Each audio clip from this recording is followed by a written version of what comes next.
예, 오늘은 고통을 견디는 방법이라는 제목으로 함께 말씀을 생각해 보겠습니다. 살다 보면 정말 고통스러울 때가 있죠. 어떤 병에 걸려서 혹은 사고를 당하거나 또 몸이 안 좋아져서 육체적으로 고통스러울 때도 있고요.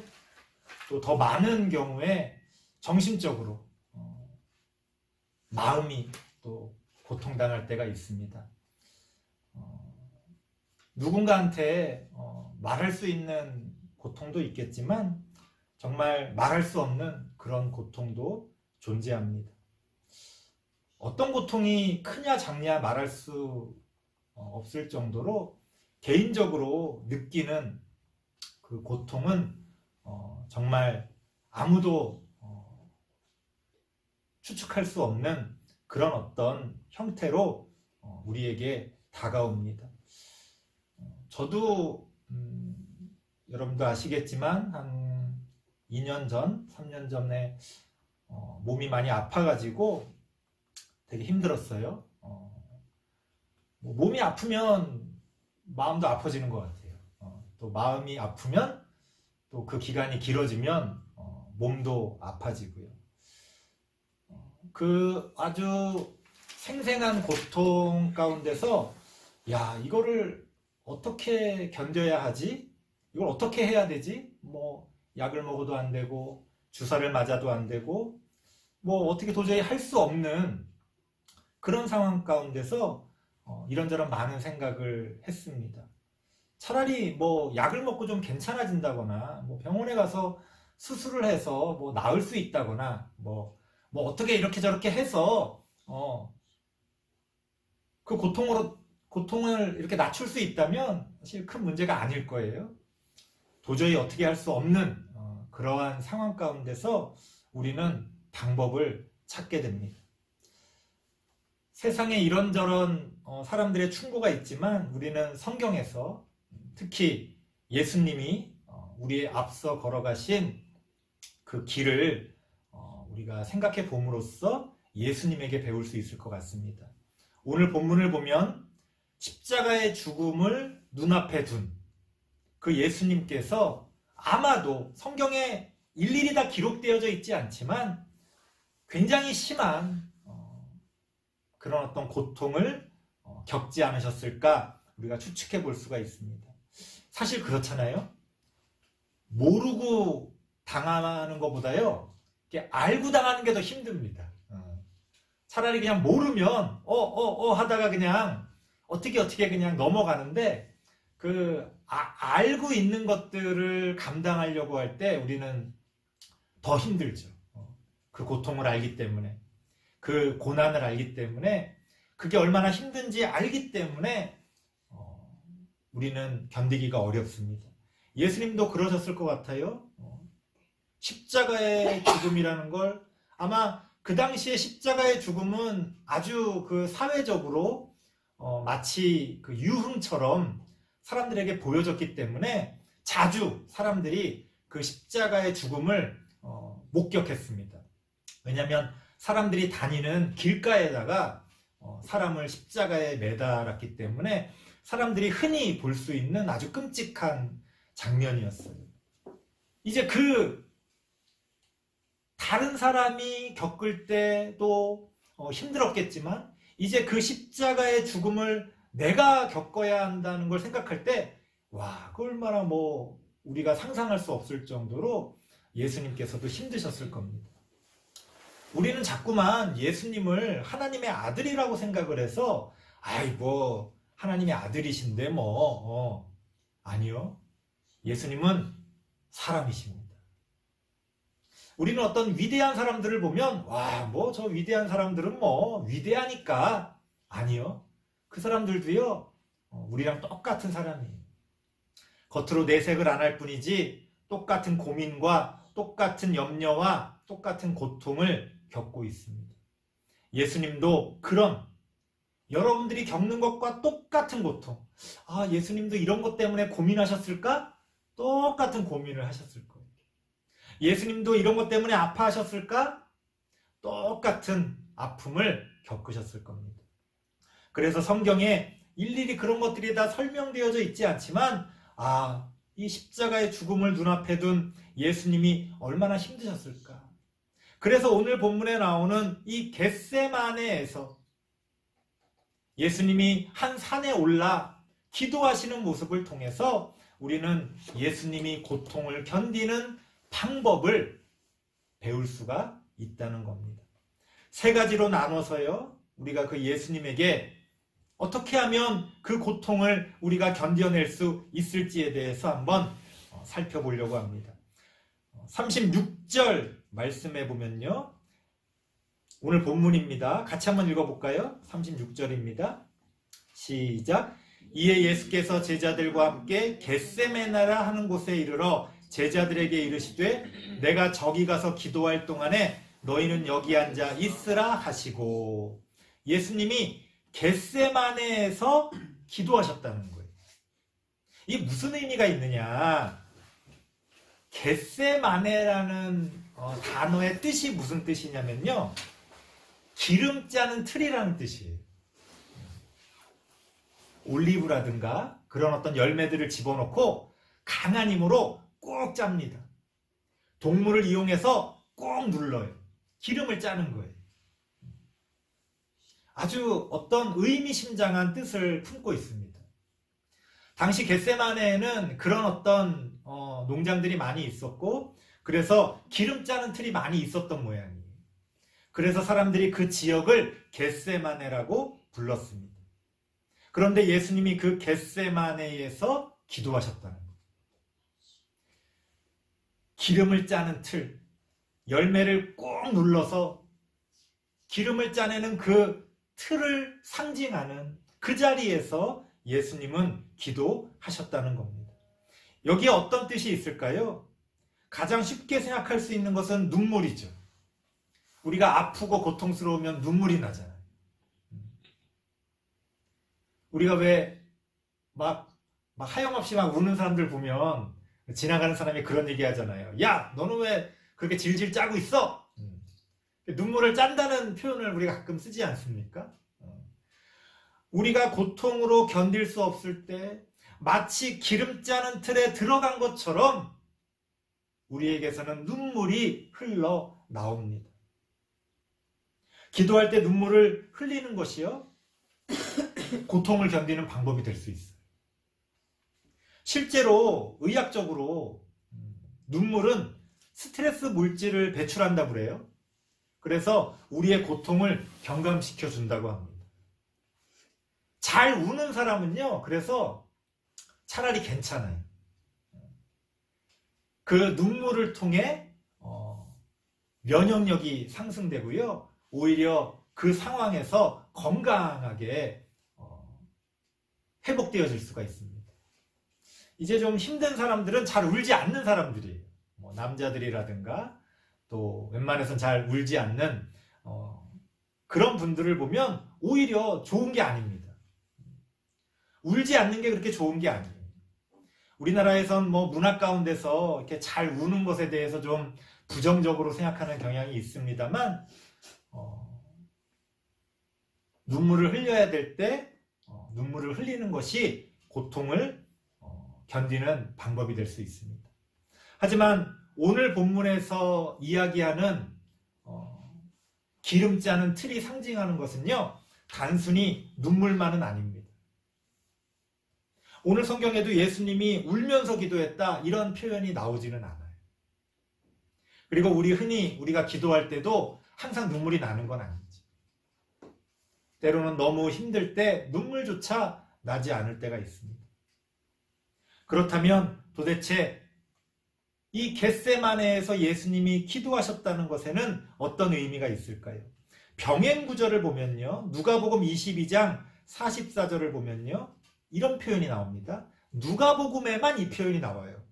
이 겟세마네에서 기도하시는 장면이 마태복음에도 나오고 마가복음에도 나오고 누가복음에도 나옵니다. 그런데 누가복음에만 이런 표현이 나옵니다. 예수님께서 기도하실 때에 힘쓰고 애써 더욱 간절히 기도하시니 땀이 땅에 떨어지는 핏방울같이 되더라. 누가복음 22장 44절 말씀입니다. 예수님은 단지 눈물을 흘리시면서 기도하셨다는 게 아니라 힘쓰고 애써서 간절히 기도했다는 거예요. 무슨 말입니까? 간절한 기도 자체가 고통을 견디는 힘이 된다는 거예요. 여러분, 힘들고 어려울 때 기도하세요. 기도한다고 뭐가 달라질까? 그 기도 자체에 고통을 견디는 힘이 있습니다.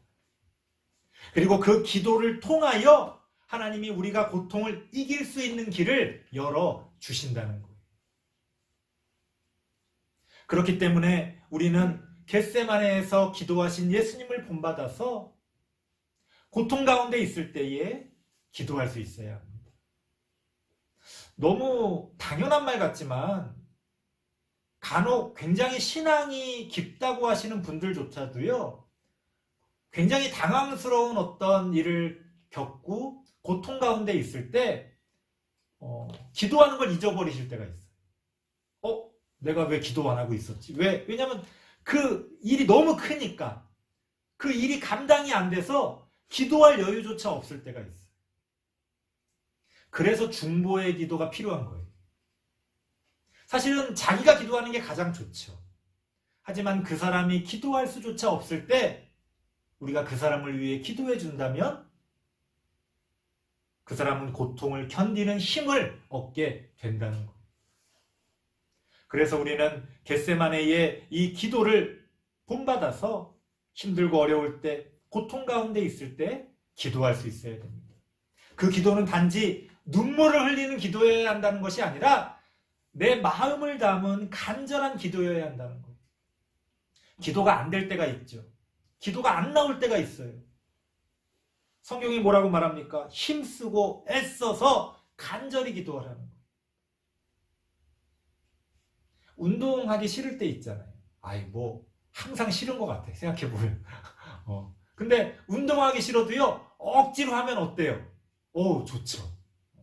운동하고 나면 운동 잘했다 싶잖아요. 기도도요, 처음 하는 게 힘들어요.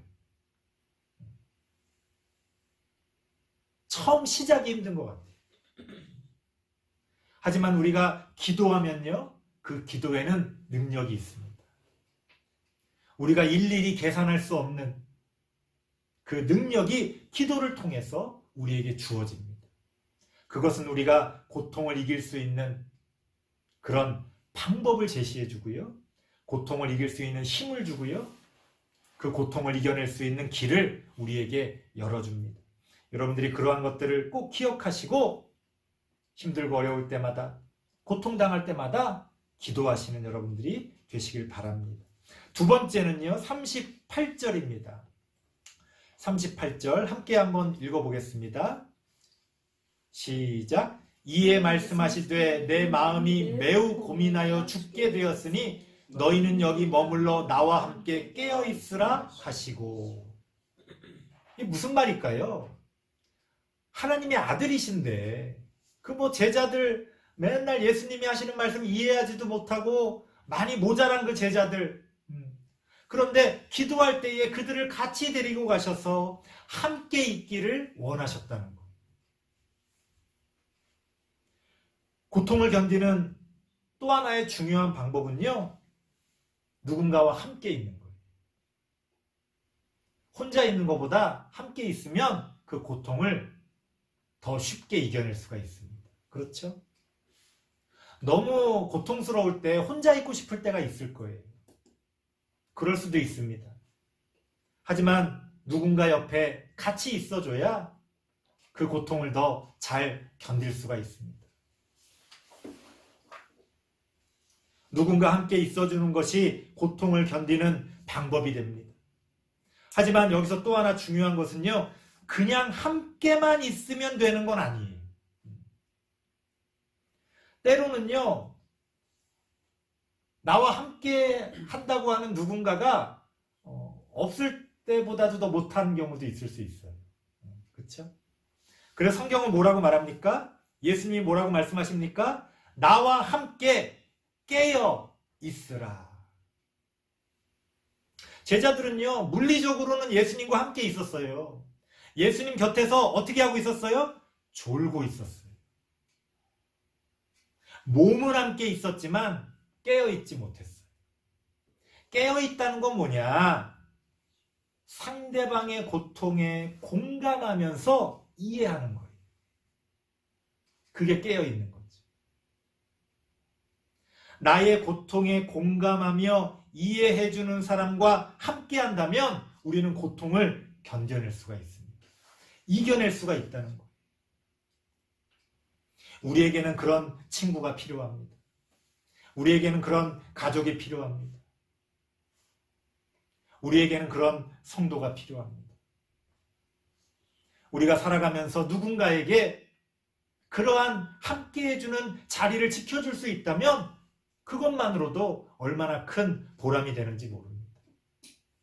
내가 너에게, 너가 나에게 그러한 함께 깨어 있어주는 그러한 존재가 될 때 이 세상은 더 아름답고 또 이 세상은 하나님의 나라로 만들어져 가는 거예요. 이 세상이 지옥이 된다는 거는요, 뭐 우리가 어릴 때 막 들었던 뭐 막 불바다가 되고 그런 게 아니에요. 아무도 상대방의 고통에 공감하지 못하고 상대방을 이해하려고도 하지 않는다면 거기가 지옥입니다. 너무나 그런 모습을 우리 사회 가운데서 많이 보게 돼요. 특히 이제 언론에서 그런 것들을 조장할 때도 많은데요. 우리가 거기에 속아 넘어가면 안 됩니다. 가끔 언론에서 뉴스가 나오는 거, 특히 어떤 하나의 사건에 대해서 뉴스가 막 쏟아질 때 가만히 보고 있으면요, 어떤 느낌이 드냐면 그 기사의 제목과 그 논조가 이런 거예요. 야! 욕해! 돌을 던져! 막 몰아갑니다. 그 누군가의 사정을 공감하며 이해하려고 하는 것보다는 정죄하고 단죄하고 돌을 던지기를 바라는 거지. 물론 정말 욕먹어 마땅한, 뭐 심지어 죽어 마땅한 누군가가 있을 수도 있겠죠. 하지만 그런 사람조차도요, 그 옆에는 가족이 있고요. 그런 사람들조차도요, 또 어느 순간에는 누군가에게 좋은 사람일 수 있습니다. 이 세상에 100% 악마 같은 사람이 어디 있습니까? 이 세상에 100% 죽어 마땅한 사람이 어디 있습니까? 내가 볼 때는 죽어 마땅한 사람이지만 누군가에게는 은인이 될 수도 있는 거예요. 그렇죠? 하지만 오늘날 많은 경우에 우리는 누군가의 고통에 공감하며 이해하기보다는 쉽게 돌을 던집니다. 댓글을 통해 SNS에서 그저 지나가는 말로 사실 잘 알지도 못하면서 정죄하고 그 사람을 죽음으로 내몰기까지 합니다. 사실 그게 지옥이에요. 우리가 아무리 잘 먹고 잘 살아도요, 그런 세상이 바로 지옥입니다. 그래서 우리나라가 이렇게 자살률이 높고요, 우리나라가 이렇게 잘 사는데도 불구하고 사람들이 행복하지를 못한 거예요. 성경은 뭐라고 말합니까? 예수님조차도 그 고통을 견디기 위하여 제자들이 함께 깨어있기를 바라셨습니다. 우리 또한 그렇게 함께 깨어있어주는 사람이 되어야 합니다. 그리고 여러분들에게도 그렇게 함께 깨어있는 사람들이 옆에 함께 있기를 바랍니다. 우리는 그렇게 함께 하면서 고통을 견뎌낼 수 있다는 것을 여러분들이 기억하시기 바랍니다. 그런 거 있어요. 그런 자리가 좀 불편하지요. 누군가가 고통받고 힘들어하는 걸 옆에서 보는 게 어렵습니다. 뭐라고 말해야 될지 모르겠는데요. 말할 필요가 없어요. 내 마음이 깨어 있다면 다 전해집니다. 옆에 함께 있어주는 것만으로도 큰 힘이 되는 거예요. 우리가 그러한 것들을 이해하고 우리의 삶 가운데서 그렇게 우리가 서로가 서로에게 함께 깨어 있어주는 그런 사람들이 되기를 바랍니다.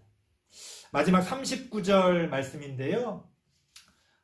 성경을 찾아서 읽어보겠습니다. 제가 화면에는 준비하지 않았는데요. 39절 말씀 성경을 찾아서 한번 읽어보겠습니다. 시작. 조금 나아가사 얼굴을 땅에 대시고 엎드려 기도하여 이르시되 내 아버지여 만일 할만하시거든 이 잔을 내게서 지나가게 하옵소서. 그러나 나의 원대로 마옵시고 아버지의 원대로 하옵소서 하시고. 이게 무슨 얘기예요? 아니, 예수님은 하나님의 아들이시고 십자가에서 죽음으로써 우리 인류를 구원하시기 위해 이 땅에 오신 거 아니에요? 다 그렇게 얘기가 된 거 아니에요? 아니라는 거예요. 우리는 성경을 결론을 알고 보니까 오해합니다. 마치 영화를 결론을 알고 볼 때 그 중간에 사람들의 태도와 어떤 대사를 오해하는 것처럼 결론에 이렇게 되니까 뭐야 이거 다 알고 이랬던 거 아니야? 아니요. 그 과정에 있는 사람은 결론을 모르잖아요. 예수님조차도요. 그러한 결론을 희미하게 짐작하고 있었지만 알지는 못했어요. 미래가 어떻게 될지 장담할 수 없었어요. 왜? 좀 이따도 말씀드리겠습니다만 하나님의 뜻을 안다고 누가 장담할 수가 있어요. 그래서 마지막까지 예수님께서는 뭐라고 하시는 거예요? 하나님, 이 방법밖에는 없습니까? 내가 십자가에 죽어야만 하는 겁니까? 단지 죽기 싫어서가 아니라 하나님, 내가 이것을 감당할 수 있을까요? 혹시 내가 그 십자가를 보고 도망치지는 않을까요? 예수님조차도 자신이 어떻게 할 수 있을지를 장담할 수가 없는 거예요. 그러니까 뭐라고 말씀하십니까? 이 잔을 내게서 지나가게 하옵소서. 그게 제 소원입니다. 그게 내가 원하는 겁니다. 난 도저히 이거를 감당하지 못할 것 같아요. 하나님, 이 잔을 내게서 지나가게 하옵소서. 아마 이게 가장 인간적인 예수님의 마음이셨을 것 같아요. 우리와 똑같은 마음이죠. 우리도 그렇죠? 우리가 감당할 수 없을 것 같은 어떤 일들, 하나님 제발 이런 일이 안 벌어지게 해주십시오. 하나님, 저는 도저히 이 일을 감당할 수가 없습니다. 이것을 내게서 지나가게 하옵소서. 예수님도 똑같은 마음으로 그렇게 기도하셨습니다. 하지만 우리랑 달랐던 것은 뭡니까? 그러나 내가 원하는 대로 하지 마옵시고 하나님의 뜻대로 이루어지기를 원합니다. 그렇게 기도를 마무리합니다. 제가 사춘기 시절에 참 힘들었어요. 사춘기 시절은 다 힘든가 봐요. 아마 여러분들도 사춘기 시절이 힘들었을 테고 지금 사춘기 시절을 보내고 있는 친구들도 나름 다 힘들 겁니다. 육체적인 고통도 있겠지만 마음의 고통도 아주 크지요. 뭐 남들이 보면 야 좋을 때다 이럴 수 있겠지만 뭐 누군가를 사귀다가 헤어지면 죽을 만큼 고통스럽기도 합니다. 저도 뭐 이런저런 이유로 뭐 때로는 뭐 굉장히 큰 일도 있었지만 또 때로는 아주 개인적인 사소한 일인데 남들이 보면 웃을 수도 있지만 그 개인에게는 엄청 고통스러운 그런 이유들도 있어요. 저도 그렇게 힘들게 보내던 시절에 지금 사랑의 교회를 세우신 옥하는 목사님, 지금은 이제 돌아가셨는데요. 그 옥하는 목사님의 그 책이 한 권 있었어요. 설교집이었던 걸로 기억하는데요. 그 설교집의 그 제목이 뭐였냐면 고통에는 뜻이 있다는 거였어요. 고통에는 뜻이 있다. 그래서 제가 아니 내가 이렇게 힘든데 이렇게 고통스러운데 그 무슨 뜻이 있다는 거지? 그래서 이제 그 책을 쫙 읽었죠. 아주 설교를 잘 하시더라고요. 아주 은혜를 받으면서 설교 책을 다 읽었습니다. 제 기억으로는 아주 은혜를 많이 받았던 것 같아요. 그런데 사실은 솔직히 말씀드리면 그 책을 읽고 나서도 읽을 땐 좋았는데 나의 고통에 무슨 뜻이 있는지를 전혀 알지 못했어요. 도대체 다 좋은데 뭐가 있다고 하는데 그럼 도대체 나의 이런 고통에는 무슨 뜻이 있는 거지? 모르겠더라고요. 하지만 역설적이게도 잘 모르는데도 불구하고 저는 나름 하나님의 뜻을 찾으면서 그 고통의 시간을 견뎌낼 수가 있었습니다. 무슨 말이냐? 앞서도 그런 말씀 드렸습니다. 누가 하나님의 뜻을 안다고 장담할 수 있겠어요? 하나님의 뜻을 안다고 하는 사람 있으면요, 조심하세요. 사기꾼이거나 어리석은 사람입니다. 만약 어떤 일에 대해서 야, 이건 분명히 하나님의 뜻이 이거야 라고 우리가 99.9% 장담할 수 있더라도 마지막 0.1%가 있는 거죠. 우리가 하나님이 아니잖아요. 생각해보면 하나님의 뜻을 아는 게 중요한 건 아닙니다. 왜? 우리는 알 수 없으니까. 그럼 중요한 건 뭐냐? 우리가 고통 가운데서 하나님의 뜻을 생각하면서 하나님의 뜻을 찾아가는 과정이 중요하다는 거예요. 나의 고통에 하나님 어떤 뜻이 있습니까? 그렇게 고민하며 기도하며 찾아가는 과정을 통해 우리는 고통을 견디는 힘을 얻게 됩니다. 저도 그랬던 것 같아요. 아, 이게 하나님의 뜻이구나. 그런다고 고통이 없어집니까? 오히려 만약 누군가가 저에게 야, 너의 그 고통의 뜻은 이거야 라고 말해도요, 사실 아무 도움이 안 될 것 같아요. 진정한 도움은 어디서 오느냐? 나의 고통의 뜻이 이거다 라고 지정해 주는 데서 오는 게 아니라 도대체 나의 고통의 뜻이 무엇인지를 하나님께 질문하고 하나님의 말씀과 씨름하고 그 고통의 뜻을 찾아가는 과정 가운데서 우리는 고통을 이겨낼 수 있는 힘을 얻게 됩니다. 그래서 아버지의 원대로 하옵소서라고 하는 이 예수님의 말씀이 중요한 거예요. 아, 내 뜻은 이건데 하나님의 뜻은 그거니까 하나님 마음대로 하십시오. 이게 아니라 예수님은 하나님의 뜻이 무엇인지를 고민하신 거예요. 하나님 이렇게밖에 할 수 없습니까? 하나님 저렇게 할 수는 없을까요? 하나님 왜 나에게 이런 고통을 주십니까? 그렇게 하나님과 질문하며 하나님과 씨름하면서 예수님은 그 십자가의 죽음을 이기실 수 있는 힘을 그 겟세마네에서 얻으셨다는 겁니다. 설교를 마치겠습니다. 여러분은 어떤 고통 가운데 살아가십니까? 물론 아주 큰 너무너무 심한 고통을 겪는 사람들에 비하면 내 고통은 별게 아니구나 라고 누군가 이야기할 수 있을지도 모르겠어요. 하지만 사람은요, 자기 각자의 고통 가운데서 가장 큰 고통을 당하고 있는 거예요. 고통은 누군가 비교할 수가 없습니다. 내가 겪는 그 순간에 그 고통은 가장 절대적으로 나에게 가장 큰 고통이기 때문에 그렇습니다. 여러분은 그런 고통을 어떻게 견디고 계십니까?